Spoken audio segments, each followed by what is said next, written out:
Good afternoon and welcome to the Pirates Fan Forum here on DK Pittsburgh Sports Podcasting Network. I'm your host, Gary Morgan. With me, as always, is my co-host, Jim Stamm. How are you holding up, brother? I know your whole family's under the weather a little bit. Yeah, we got a little bit of head cold going on, so apologize for the Barry White voice today, but we'll make it sexy today. Well, I mean, let's just lock up your wives, everybody. I mean, we love having different guests on every week and hearing all the different takes, but selfishly, sometimes Jim and I have to talk afterward for like a half an hour just to get it all out of us. So today we figured let's just do a show solo because I've got a plane to catch and Jim and his family are sick. So we just kind of felt like, hey, let's just do it on our own this week. And Jim, the first thing I wanted to touch on was the World Series. Did you watch any of it? Well, you know what? It's funny. I didn't know we were going to get to that right away, but let me say this. And this may shock people just for the fact that we do a baseball podcast, but it might not shock you if you follow me on Twitter because I tend to bash baseball a lot. Gary, I did not watch one single pitch of the World Series. It doesn't shock me as much as you would think. I mean, and I cover baseball pretty closely. I mean, and I don't just write about the Pirates. I write about a lot of baseball topics and everything. So it's not like I'm ignoring the game outside of Pittsburgh. But it was tough to watch the World Series this year. I didn't really care about either team. And, I like Freddie Freeman, but that wasn't enough to have me watch it, really. I like Charlie Morton. I mean, that's when I watched. I watched a little bit of Charlie Morton. So, yeah, there was that. But aside from that, man, no, I caught highlights here and there. I tuned in for an inning or so every once in a while. But, yeah, I kind of stayed away from it, too. And to me, it was just started too late. I couldn't get around to it, and I knew I wasn't going to commit to staying up till it was over. So I just stayed away. Yeah, I think too, like the teams that were in it weren't very likable for a lot of people too. I'm obviously there's still the Astros stuff that goes on or has carried over. People just won't ever forgive them for that, and I can't say that I blame them. There's been a lot of stuff with Atlanta and the city and all that stuff. But yeah, I mean, for me, I just anytime I even saw a preview for the game or something hyping it or whatever, it almost instantly put me in a bad mood. And I don't want to be in a bad mood when I'm sitting around watching sports. The Steelers and Pitt and the Penguins can do that for me enough, let alone the Pirates. So easily, yeah. It's just funny because it's such an unrecognizable product, I think, for the people in Pittsburgh when these games are on. It's almost like you're watching another league play, where we're not really a part of it. We're in theory we are. Yeah, like we're a relegated soccer town watching Liverpool, right? Yeah. I mean, it's almost like it's just this other better league that we're not ever involved in, and the players are of such better caliber. So right there, as a Pirate fan, I think that's a big problem for me. Is I just get so off put by this is we play a certain type of baseball here, some self-inflicted, some not, and I don't even know what that is because it's just different than what we have to endure here. I wish I didn't identify with that, but I kind of do. I mean, I get exactly what you're saying there.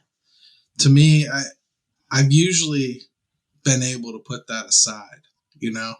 I guess for me, I've been waiting for this CBA thing for so long that I guess when the Pirates were done this year, it was a lot easier for me to shut off. I just didn't care for right now.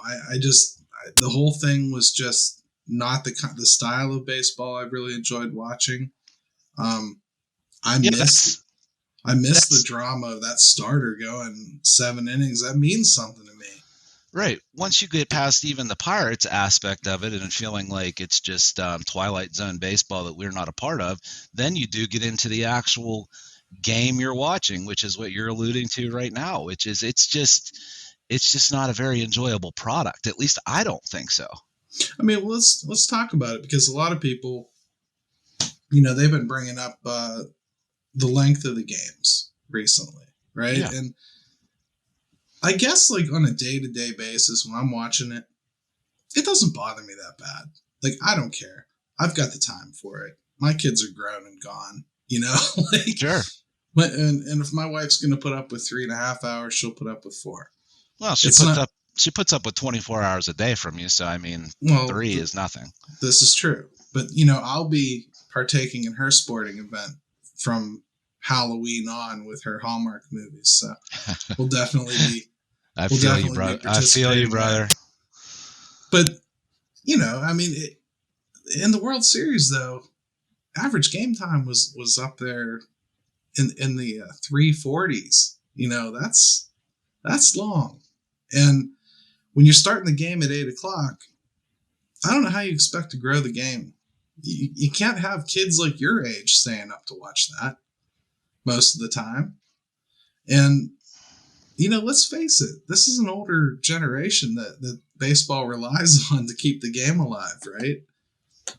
Some 70-year-olds aren't trying to stay up till midnight either, So to me, it just feels like they're missing the mark on a lot of it. You're not even making the highlights on SportsCenter, by the time this game's over.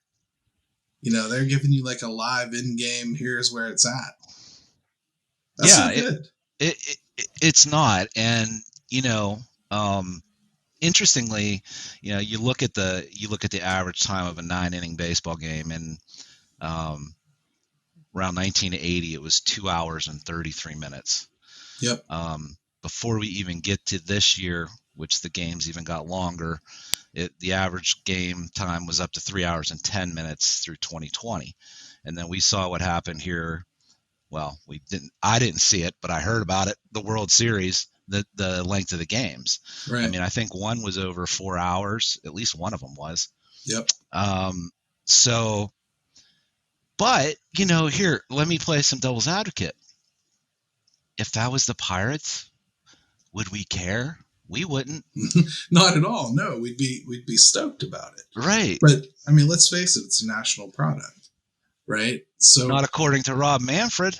Well, you want it to be a national product. If you're trying to expand the game, then that means that you want it in all the nooks and crannies. You want everybody in the country, and we'll talk about other reasons why the game struggles, with engagement from the flyover country. But I think primarily, if you already have a couple teams that a lot of the country doesn't really care about, you start the games that late and they're that long, it's not appointment TV like the Super Bowl.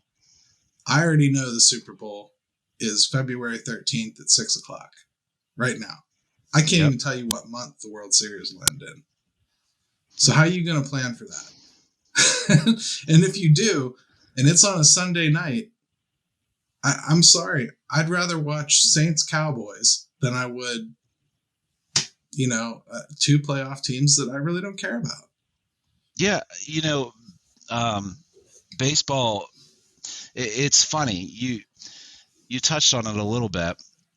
I don't know why they can't start the games just a little bit earlier. I know that the East Coast doesn't mean everything, but boy, that's a huge part of the viewership right there. Just based on there's a little bit of wiggle room there. This time of year, California is 3 hours behind, right? So you're already starting it at 5 their time. Mm-hmm. So I mean, you don't have like all kind of wiggle room, but go to 7. They're used to that from when their teams play East Coast teams. It's not like that's the end of the world or anything. I think there's wiggle room there. I think there is too. But does baseball even care? Or do they just do they just know what they are at this point? And like I just alluded to just a second ago, Manfred had said, and he mentioned this as casually as I'm going to go down to the store and get a gallon of milk, that they don't market the game on a nationwide basis. Which I mean that he said it. I almost fell It's out of crazy. I almost fell out of my chair when I read It's that. crazy. But I've never seen anything so tone deaf, and I've watched the NHL for a long time. Yeah. So do they just not care? They're slightly concerned, but if the money's still coming in, the ratings did bounce back. I was a little surprised. Of course, last year it bottomed out just because of COVID, and no one took it seriously. I don't think, right. As far as the results go. But 7-game series would have been like what, almost a tenth of the regular season. So yeah, how could you take it seriously?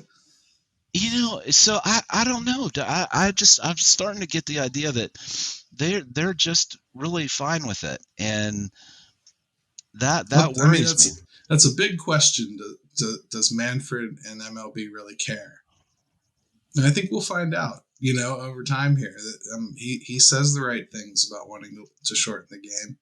I haven't agreed with how he's done it yet, but he certainly said that it's important to him often enough. And I don't know. I'll tell you what, though. Let's go ahead and take a break and come back from this. We're going to go ahead and dive into our poll question. I think we'll probably end up talking a little bit more about does MLB care in the process.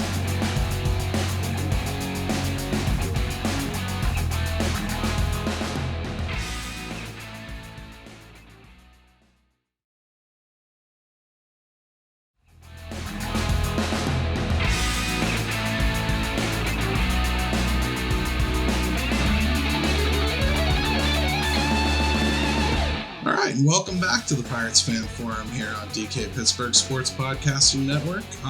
Next up, we're going to talk about our weekly poll. And we haven't really been doing it weekly because we've been so jam-packed with guests and whatnot. We kind of thought, let's take a little break from it and let's jump back into it. Try to make it a routine. Do you support a long work stoppage in MLB? Vote and comment. So, the votes it was pretty well voted on. The options were yes with improvement, yes, cap or bust, no, it won't help, or no, I'll quit watching. Now, no, I'll quit watching only got 1.3%. I was a little surprised by that based on a lot of the comments that I get from people. It seems like a lot of those people didn't vote. Because I get hammered with that all the time. If there's a work stoppage, I'm done. I'll never watch again. They'll lose me forever. I'm not seeing that in this poll anyway. Well, people did that. People made those comments with the NFL too. So for different reasons. And guess what? Yeah, sure they did. No, it won't help. Got 16%. I can see that. I actually can see that over yes with improvement. But yes with improvement got 17.5, and yes, cap or bust got 65. It was the runaway winner. And I'm not surprised by that in this market. I figured cap or bust would probably be a pretty popular choice. It's, I'm not making it my choice because I guess I'm stuck in a realism bubble. So I'm going to say yes with improvement. But, we just talked last week with Smitty and Craig. I could easily see this game coming back worse, Jim. So where do you sit on the poll before we start reading some folks' comments? Yeah. So here's the thing. When I'm extra cranky about baseball, do I want to scream from the mountaintop, yes, cap or bust? Absolutely. But when it really comes down to it, I voted yes with improvement because realistically, I just think that's the best you could possibly hope for. I don't envision the nuclear holocaust scenario where everything drags out to the point where they fix it and we get the cap and the floor and everything's great and we run off and just watch the Pirates dominate for the next 20 years. I just don't think any of that is realistic. I don't think the owners with all the big pockets and the big pool are going to let that happen. So I went with yes, with improvement, because I think that's the best we can realistically hope for. Yeah, I mean, I think it's funny we're both on our second marriage and think like that, because a little better is about all you can hope for sometimes. So yeah, listen, notice we do a Pirates podcast. We don't do marriage counseling, so absolutely not. Although I think we're both 2 for 2 on the second time. So absolutely. All right, so let's read a few comments here. We have our friend Alma. She's always commenting on this stuff, and I always appreciate it. It's if a lost season means fixing a clearly broken game, I'm all for it. Cap or bust. I mean, yeah, you can't get more direct than that. It's pretty much all in, right? That's what she wants, and sure, go after it. Mr. Scott Nelson, our good friend that we met at the game, says, I would hate to lose a season of baseball, and this is a guy that's been through 94 and those seasons of lost time. So he knows what he's talking about here too. So I kind of put a little bit of weight on that just to make sure everybody knows he's not just some rando. Hate to lose a season of baseball, but if that's what it takes to get a cap, I'll support it. The last thing we need is some compromise where money gets moved but winning opportunities don't change. Whew. I mean, yeah, he's right. That's a big fear, isn't it? Yeah, and I guess for me, the thing is, I think there's a little bit of room there with improvement where things get a little bit better for teams like this that isn't the full solution. In other words, I don't think this is going to make everything better or solve homelessness, but I'm going to build a couple apartment buildings. It's a little better. It's not going to fix it. I think that's kind of where I'm at with it. Here's the thing too. Like, I think what would be so deflating here in Pittsburgh for Pirates fans is that everyone just loses their nerve and both sides wimp out and just basically add the DH and a couple other just meaningless things. Here's some extra playoffs. Yeah, and just everyone walks away because they're too scared right now. And that would just be a gut punch. And hey, look, if you don't think that could happen, well, I got news for you. That could easily happen. It could. And I've been surprised by that a little bit. I've had a lot of Pirates fans tell me that expanded playoffs alone is something that they would be very happy with. It would give them a better chance to get in the playoffs and everything. The best way I can really receive that is I'll usually turn around and say, like, you would have gotten a wild card in 2012. Is that enough? Yeah. I mean, like, well, that's really where you're at. You're talking about like you'd maybe get one more year on a window like that. That's it. It's just it's throwing a bone to these smaller markets and trying to dangle something in front of fans to say, see, we're making some progress and everyone's got a chance. And that's if you're not jaded enough to think it's just straight up a money grab, because I think it's just straight up a money grab. Yeah, on top of that, first and foremost, yeah, you're right. I mean, it's a money grab, and that's why the players don't want it, right? You would think, if anything, players would be more interested in it too, but they know. I'm sure the players are quite interested in it. They just want to make sure they're going to get enough of the pie. That's all. Yep. Like, and what I could almost guarantee is, like, the owners went to him like, hey, we're going to add another round of the playoffs. Here's 15% of it. It's a big number, right? Nope. Right. And they'll go back and forth arguing about players tell them they want 75%. Somewhere in the middle there they meet and they get their money, and the small market teams like, the Pirates and Cincinnati and whatnot, they get maybe a little bit bigger percentage of the pie than they've earned, since they're probably not going to have many more showings than everybody else. That's realism, and it's not fun, but it's realism. I mean, here's our friend Dop. He says, you know how I voted? A long work stoppage without a cap system ought to just about kill MLB and fly over USA. So, I think it's pretty much there already in certain parts of the country. So he's probably not too far off. A work stoppage will just be white noise to a lot of markets that aren't being exploited or apparently marketed to right now, Mr. Manfred. Yep. And our last one here is Joe Myers. He says, cap or bust, there's no other way for Pirates fan. And, as a Pirates fan, it's really hard to say there's anything else that you'd really want to see. That's it. A cap would realistically give them a solid chance. Although, as I just wrote about the other day, it's not a guarantee. It's just a shot to be on even playing field. So. Yeah, and here's the other thing that everyone needs to realize too is like we get very caught up in saying cap and floor, and that's what needs to happen. But then they got to get the details right about that cap and floor. Yeah. Or it doesn't matter. It's just more window dressing, or it creates more problems than they already had, which, trust me, baseball is very capable of messing that up. They are. They're very good at fixing a problem, and then 5 years later you find out the list of problems that fix created, right? The ripple effects, man. Yeah, there's a lot of things like that. Like,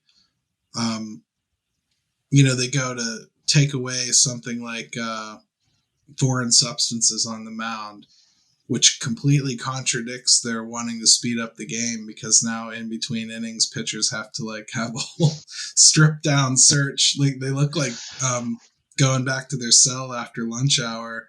Yeah, it's weird, and baseball hurts itself too. Even the on-field product. We were at that game when O'Neal Cruz premiered, and we had a good time and everything. But remember when we were watching Ben Gamble hit, and we watched them switch the infield shifting about 6 times? I mean, I'll never forget, because you just looked at me deadpan, like in the middle of it, and you go, if you're shifting 6 different times in one at bat for Ben Gamble, my God.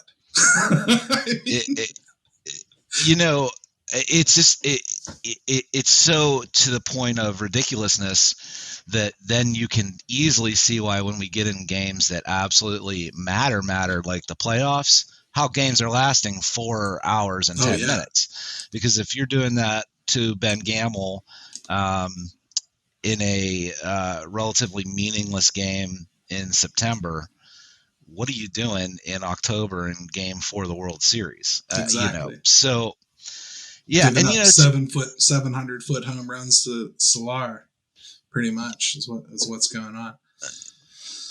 But we sit there and we look at all the different things in the game, and I watch often how the rule changes will contradict other efforts they're making, and that's something that I just think you have to really think about. You want to shorten the games?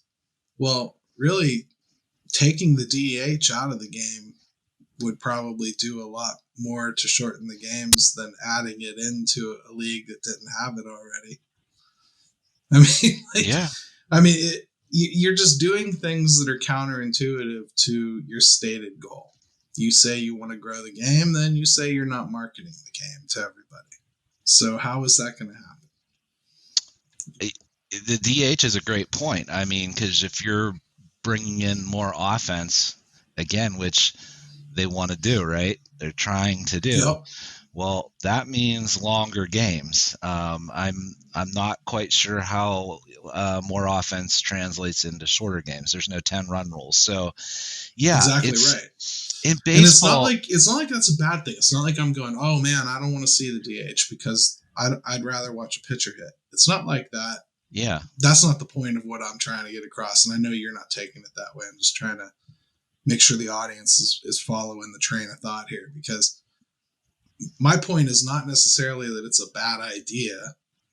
It's, are you thinking about the 5 or 6 things it's going to cause? Yep. That's what I feel like all these negotiations, as much as they talk, they never get that part right. They never think it through entirely. No, and to be fair, I'm sure some of it is just unintended consequences that you don't see, because certain type of things haven't even come along analytically or whatever. But you brought up something in your article, I think it was today, when you talked about the length of games and suggesting maybe that they limit batters from stepping outside the box. Yeah. And here I am being just as talking out of both sides of my mouth then, because I'd love to have the pace of the game quicker, and I'd like some shorter games, and I want more excitement. But then whenever I think of things like that, having played the game and thinking about it from a hitter standpoint, I hate it. Yep. I hate it. And think about the drama that you lose. If you tell them that they can't step out, there's nothing better than some of my best memories are watching that 95 mile an hour fastball paint the corner on the inside part, and the batter just backs up and he just stares down the pitcher like, I can't believe you just hit me with that. That's not where I thought that was going to be. You see his gears grinding. You see the pitcher thinking. You see the catcher wiggling his fingers thinking about what's next. You lose some of that when you start messing with the way that players are allowed to act on the field and how long they're allowed to take. Yeah, and for hitters, man, sometimes you do need to step out of that box. Sometimes you do need to think about the count and what you saw in the last at bat, and you can't do all that before the at bat. So but it's just become so ritualized at this point. Everybody does it all the time. Yeah, you get every single at bat. Step out, put the bat down, prop it in between my crotch, open one glove, tighten it, tighten the other glove, fix my batting helmet, touch the tacky stuff, tip it on my shoulder a couple times, step in once, bat it on the plate. I get it. You don't need to do that in between every pitch. But such creatures of habit. But if you legislate that something like that out, and you could, and they could adapt, then the legislation would have to follow that in the World Series, when you get that fastball, you don't get to step back and give us that drama moment. You just stand there and take it, right? It is what it is. I will say, and I won't bore people with too many of the glory days, but when we were in the state tournament in Legion baseball, they actually had something like that implemented where they did not want you stepping out of that box. They needed to keep the games going.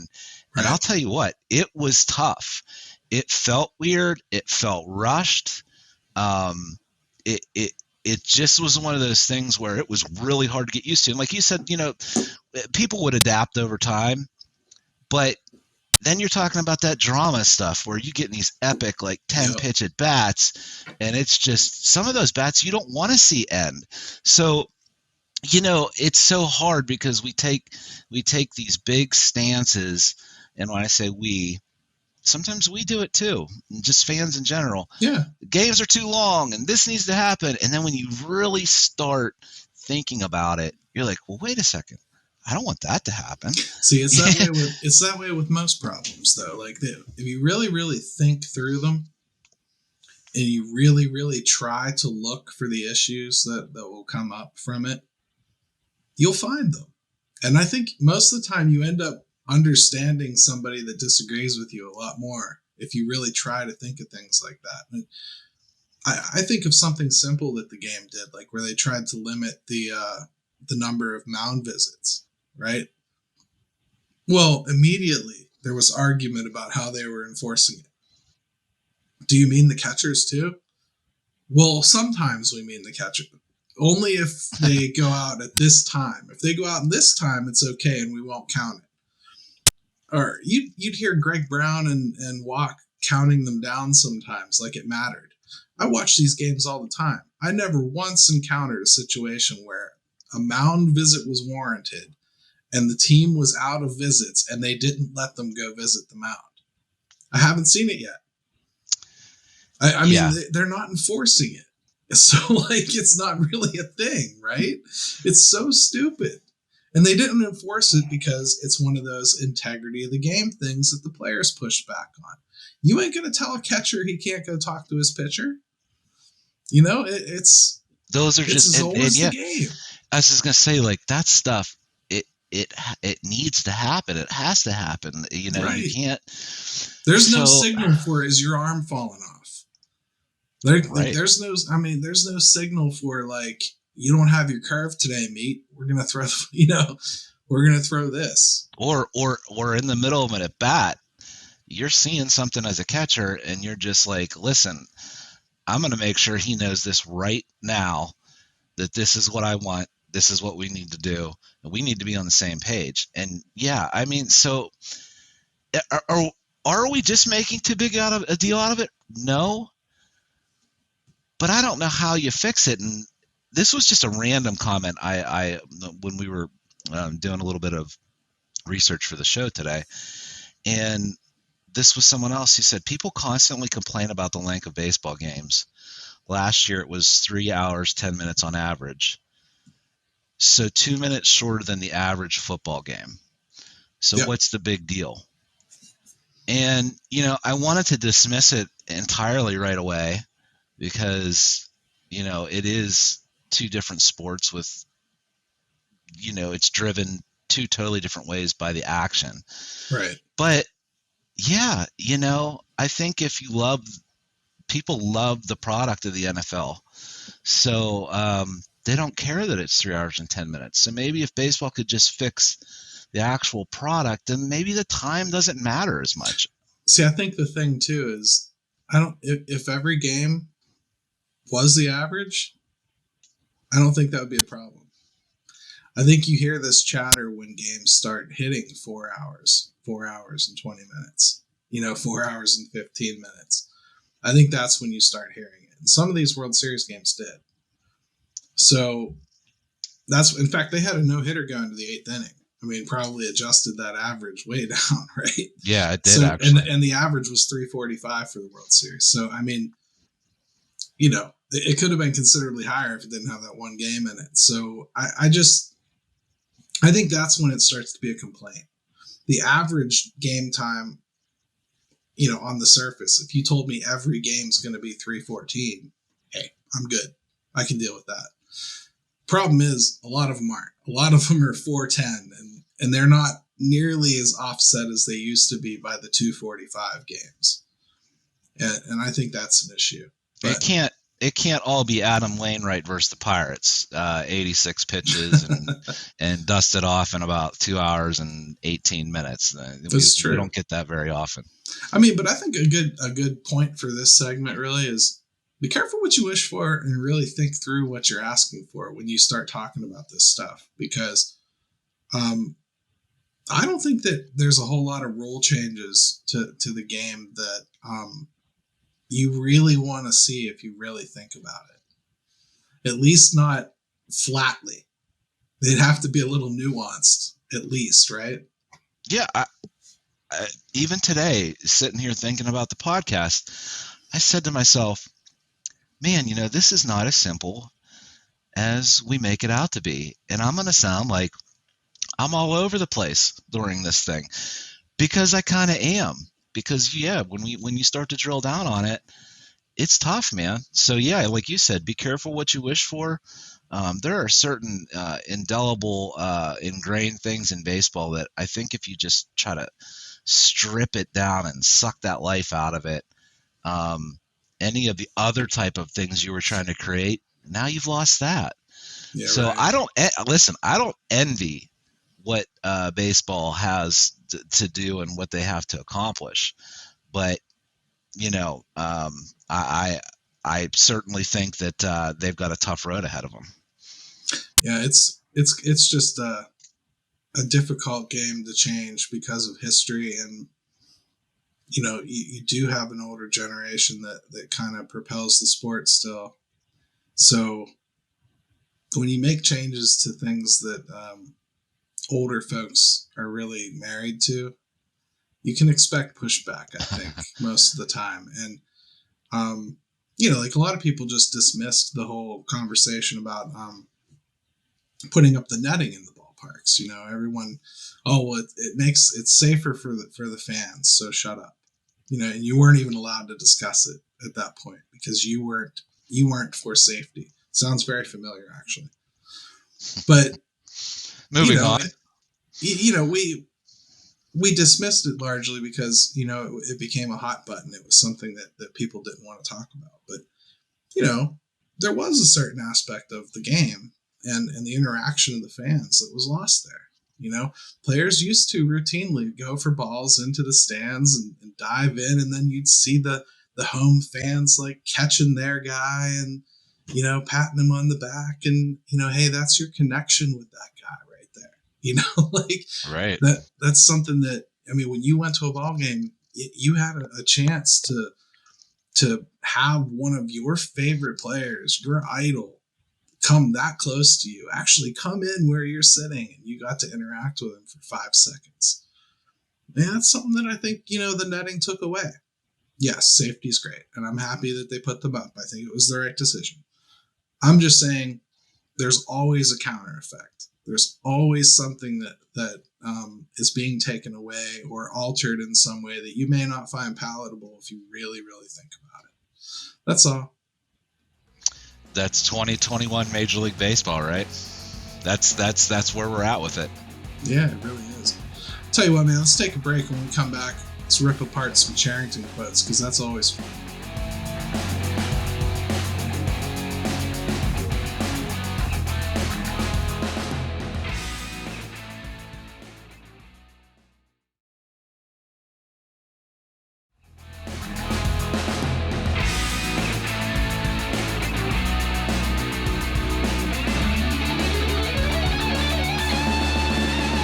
And welcome back to the Pirates Fan Forum here on DK Pittsburgh Sports Podcasting Network. Jim and I are excited to bring back one of our favorite segments that this is the real motivation for doing this show with just me and Jim, because this is one of our favorite things, is ripping apart quotes from Pirates figures of power, and Ben Charrington is going to be picked on several times today. I think what we like to point out basically is just, you come to expect double talk, and some people like it a lot more than others. And I think I'm going to get started here, Jim, if you don't mind, and then I'll let you jump in, huh? Yeah, man, hit me. Let's see it. Let's hear it. So this was right after the end of the season, and Ben Charrington was asked about attendance dipping below 1 million at PNC Park for the season. And so this is pretty lengthy, so I might read a couple parts of it. Maybe I'll read one part and we'll respond to that, and then we'll read his second part. Okay. All right. So he says, and I'm not going to try to do any voices because last time we sounded like Andrew Carnegie or whatever. I'm not going to do that. Yeah, we probably need to work on that before we do that again. Yeah, and you're already doing Barry White, so let's just leave it. Right. We'll just keep it sexy. Right. So he says, certainly we're aware of it. I should hope so. I think there's so much this year that was new and different for us, and coming back to the ballpark was probably one of those things, Charrington said. We appreciate the fans that came back to PNC Park. There are so many good fans in Pittsburgh, and we want more and more of them to come back to PNC Park over time. So that's part one of his answer to that question.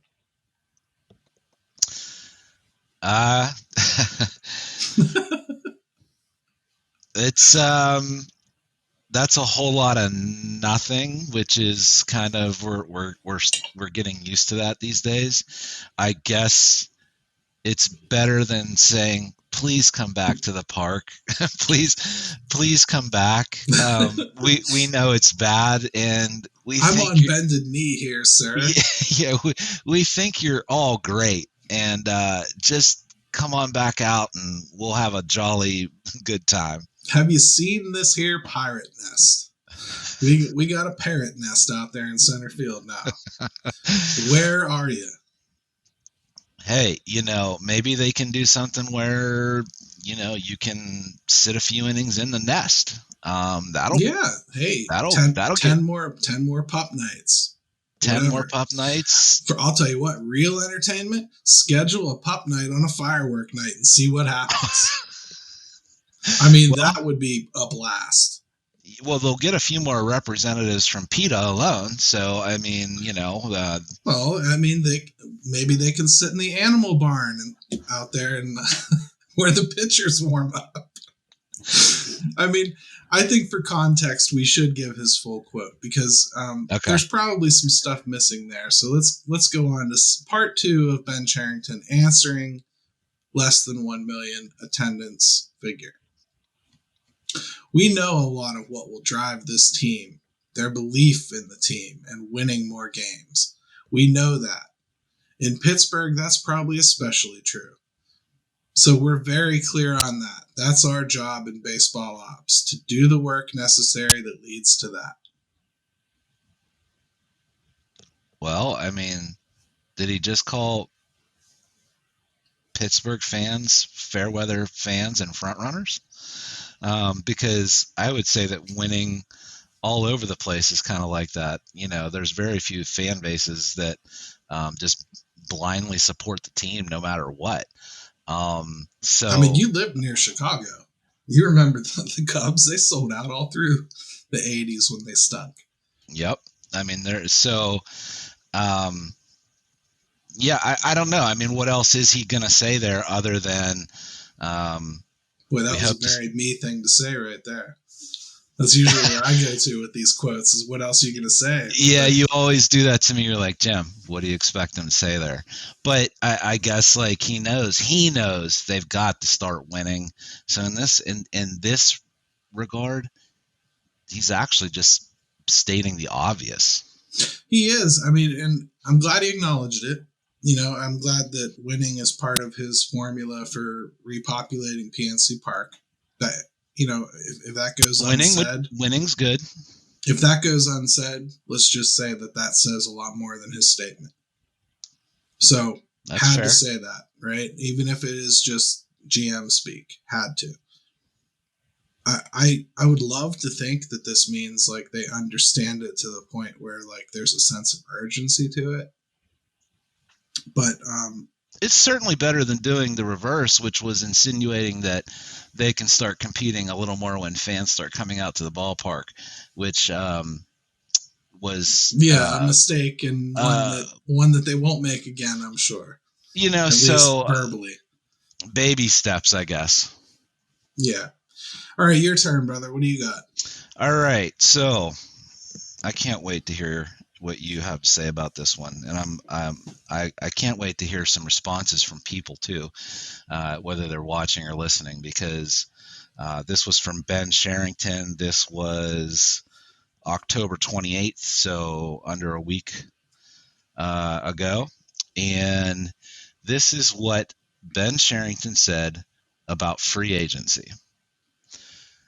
We have some names that we've spent more time on, both in the major leagues and minor leagues, just in terms of being prepared. We'll look forward to being in touch with players and active when free agency opens.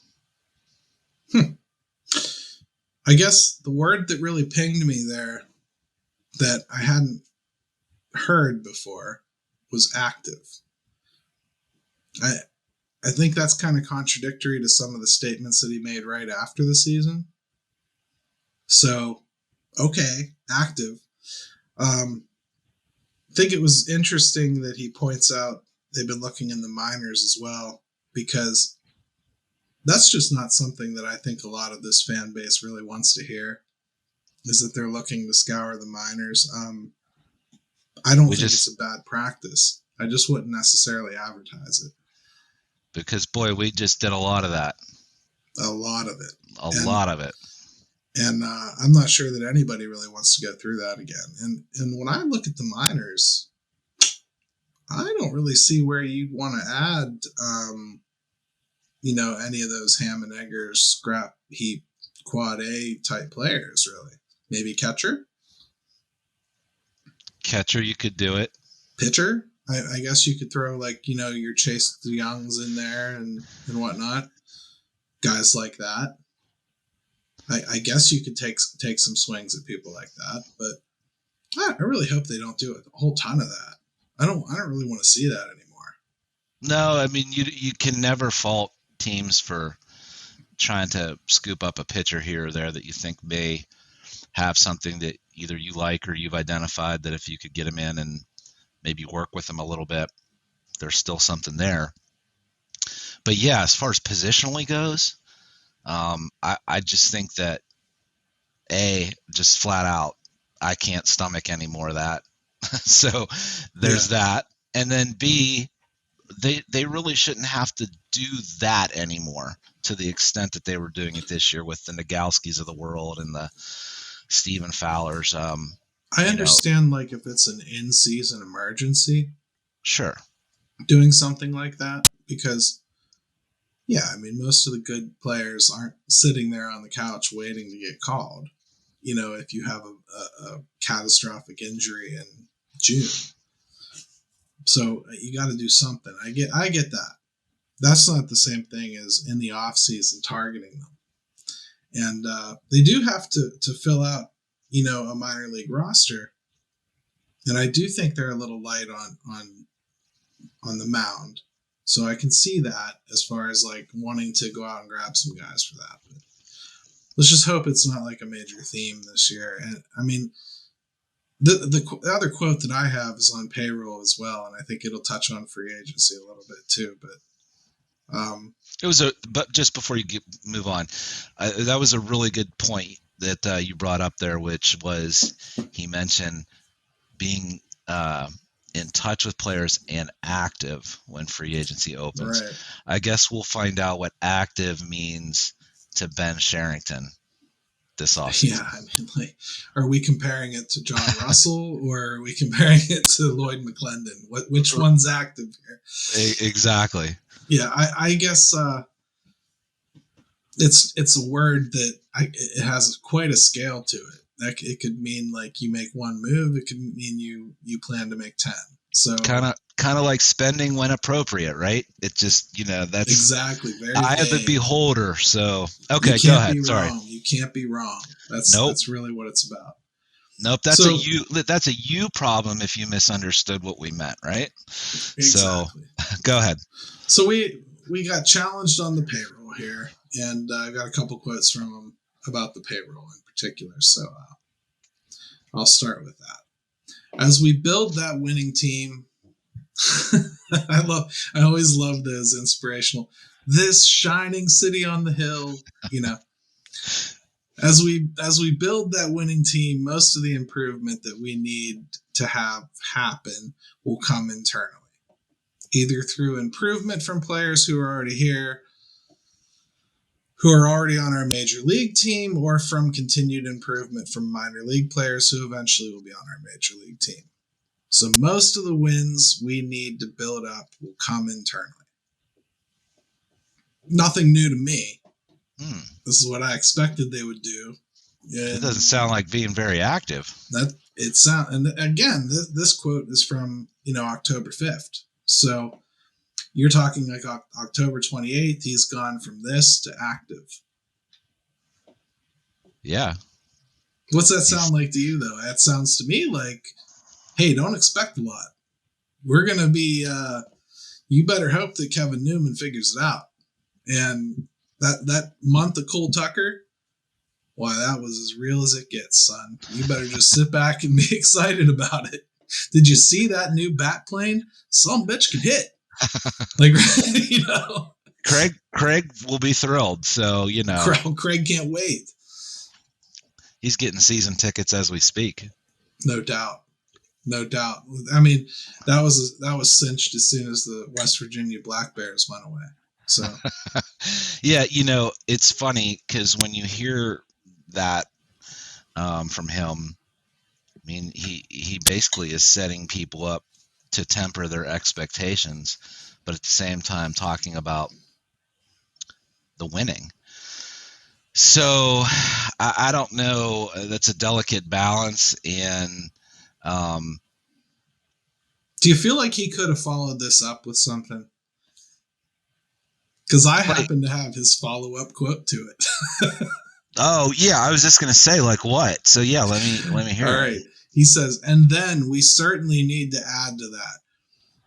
So, again, hey, they're going to add to whatever they build. That's what we have been hoping that they were going to do.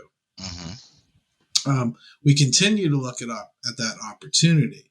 We should be incredibly busy in exploring trade opportunities, exploring free agent opportunities, but need to do that in a way that fits with the strategy that makes sense to building a winning team, because we knew that so much of our success will need to be driven from improvement.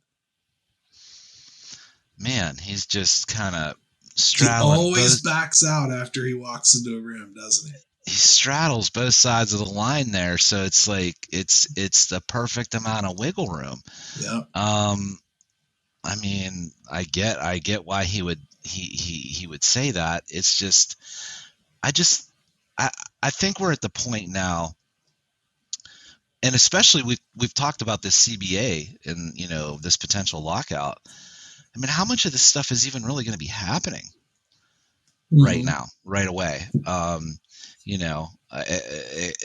Aside from people on Twitter that don't know anything about the game saying, hey, they're going to be active now that the World Series is over.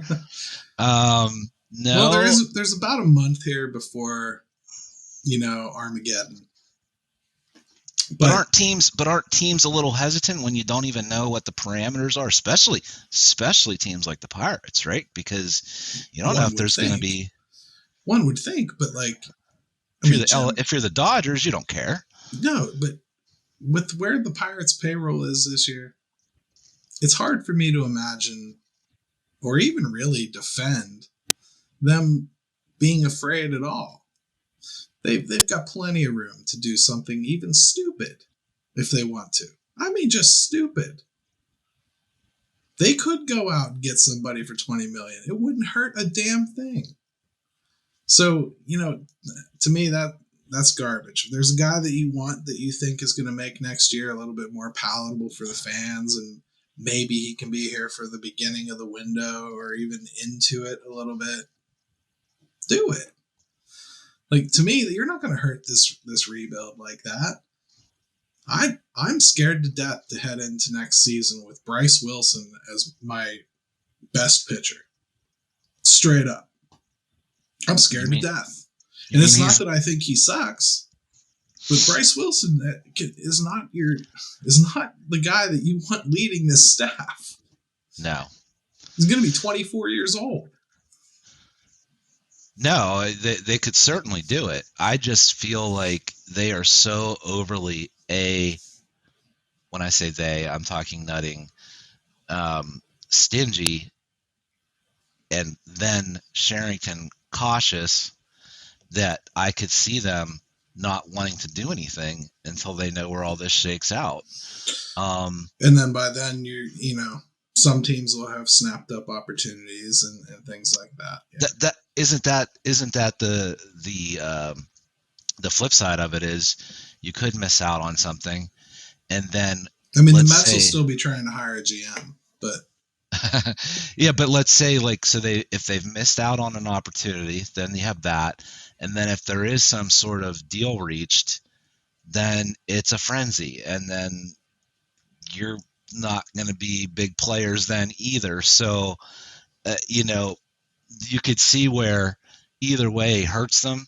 Maybe They would be better just to go and get a little something initially if someone's willing to do it. But I could see maybe players being hesitant too. Yeah, it's a whole new world. We really don't know what to expect. But I think what Ben Sherrington has told us to expect from all the quotes that we just read here really is we're not going to do a lot.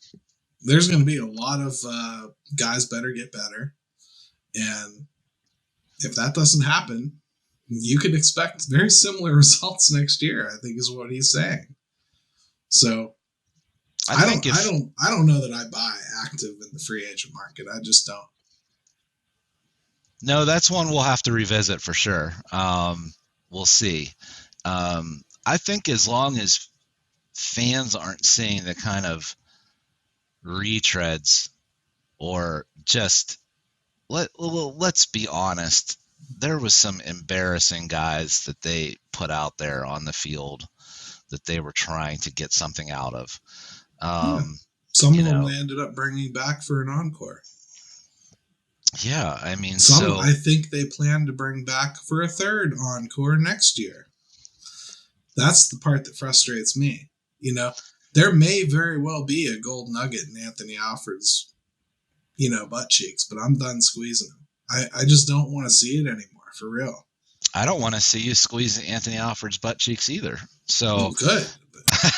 No, I'm with you there. I think Anthony Alford is somebody that I would move on from, but I could stomach him just a little bit better than the Kai Toms of the world. Sure. And the Nagalski. Yeah, and I'm not saying he's a total bust or a wash or he can't rebound or be good. I hate to be that impatient with guys, but I mean, we gave him a pretty decent try. And I guess at this point, if it really is about putting butts in seats, if you really and truly do want fans in this market to come back, you're going to have to put something on the field. You're just going to have to. Yeah. You're going to have a guy that people want to see every fifth night. You're going to have something like that. Maybe Bryce Wilson turns into that. Maybe Mitch Keller turns into that. Maybe Brubaker does. Who knows? I'm not sitting here saying it's not possible. But man, it would mean a lot more if you went out and got it. I think the message might be more important than the result here. Yeah, and just even getting that little taste of Roanzi's start at the end of the year or O'Neal Cruz in the lineup, that's a little bit of an injection of excitement there. That as a fan, okay, I want to go out to the ballpark tonight. I want to see what O'Neal Cruz does. I want to see what Contreras does. If you can add another guy that's not coming from your system, and I'm not saying it's got to be a megastar, but just somebody that you can say, oh, okay, we've got him. We went out and signed him. He's pretty good. It's another reason to go out to the ballpark rather than having to watch, Kyle Keller in mop-up duty. I hear you there, man. So yeah, I mean, but here we were at the game, and all that we heard really all around us were people complaining that the crowds haven't been this bad all year, and all of a sudden people came out for this game because O'Neal Cruz was playing, and there was fireworks, so it was a very well attended game, and all we heard from other fans was complaints that the place was too crowded and they were annoyed that so many people were around. And it's funny because I think at the end of the day, people aren't necessarily anxious to get crammed together anymore. So who knows if attendance is ever going to really come all the way back until you're in the playoffs or deep contention late in the season. I don't know that we'll ever see that again. And selfishly, when you do go to a ball game, it's kind of nice to be able to lounge a little bit, Yeah. Nobody spills your Yingling. Nobody spills your Yingling like they did to Gary that night. And I still think that girl should have apologized, but that's neither here nor there. Oh, I thought she should have been arrested. She blew right past you. She should have been arrested immediately. And she just did not care one little bit. But yeah, so it's great to see fans, and it's a great environment, and it looks great on TV. But selfishly, it's kind of nice going to a game and having a little space and being able to put your stuff in one seat, and I don't have to feel like I'm sitting on your lap at the game. So I mean, the best part of that whole thing was your son walking up and going, "Daddy, Gary spilled his beer." So, I mean, Ben Cherington is going to say what he's going to say. We always parse his quotes because it's fine. We're busting his balls largely. I understand exactly why he needs to be so cryptic in certain times, but I think this fan base is already so filled with distrust. The double talk just doesn't do any good. I would honestly much rather you just directly tell me, like, the team right now isn't good enough. If I spent $40 million next year, we would not make the playoffs. I'm not even trying to make the playoffs next year. I want this team to just continue to grow, and then I will add to it once the prospects that I brought in add up to something. Even when Sherrington and all this regime change took place, I was kind of on that from the beginning. I kept saying, like, I really wish that they would just take a new approach and just be as brutally honest as they could possibly be, almost like a mea culpa of sorts, and just say, we've got to do better. We've let you down. This is what we're going to do. This is how we're going to do it. Stick with us. We are going to do this the right way. And then when it comes time, just all these things that you could say and just be as crystal clear as you could possibly be, just because Pirate fans never got any of that previously. So I think Pittsburghers would respect that. You may think that doesn't mean a whole lot. I happen to think it would, especially with the fan base that is so skeptical of anything that's being said.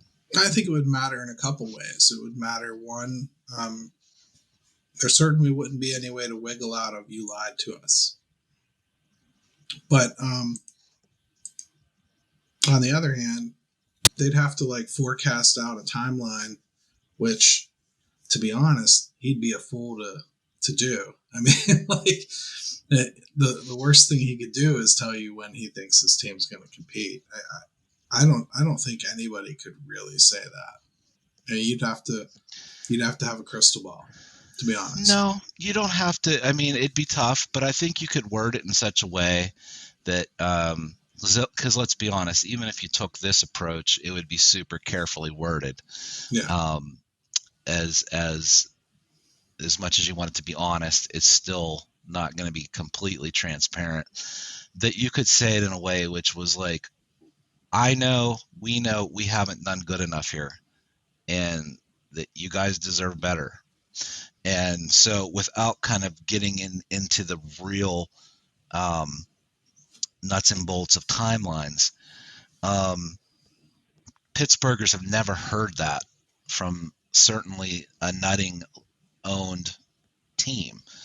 Well, so we heard from Nutting right after they hired Cherington and Williams that he knew they did wrong, and he had learned something from it, and he was going to do better next time. But I don't expect to hear from him what they're going to do, because he doesn't know at all. I think Ben Cherington has the plan, and I'd rather Bob stay away from it, to be honest with you.